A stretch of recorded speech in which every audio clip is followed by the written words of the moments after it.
Additional buzz in the building, and I think the fans certainly love it. LeBron and AD are going to come out and say, we have to show Denver in this opening night. But it certainly would be a nice way to kind of say, all right, that run that the Lakers made from the All-Star break on was real. The opponent on the road for the second year in a row on ring night. Interesting. We talk about that on the Lake Show podcast. More great games. I'm going to go 6-4 for the 10-game stretch. Oh, you wanted a record? Yeah, and a prediction. Yep. Okay, well, get off to a good tone to start the season, because again, 0-5, 2-10, some of these recent starts that they've had, I think have kind of put them behind the 8 ball in terms of positioning. So if they can go 6-4, 7-3, put themselves top 2 or 3 in the West early, I think that'll help them later on.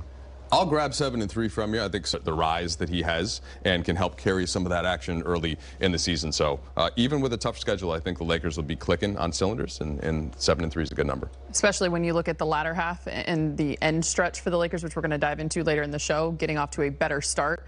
You should get off to a better start than you did last season, 2-8.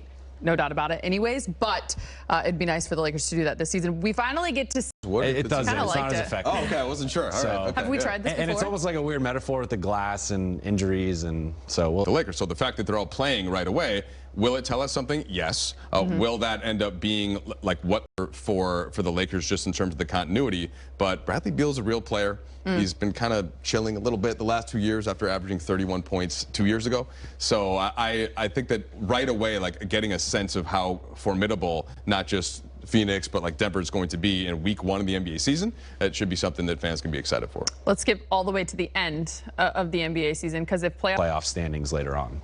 I'm more guilty of this than anybody, but like during kind of be true. I like how it ends up shaping up, where some of those opponents are pretty challenging, but they may not have the same incentive to win if the Lakers are needing to get a win in those instances. You ready for dealing with my questions of, you think we're going to make the playoffs after game 2 of the season?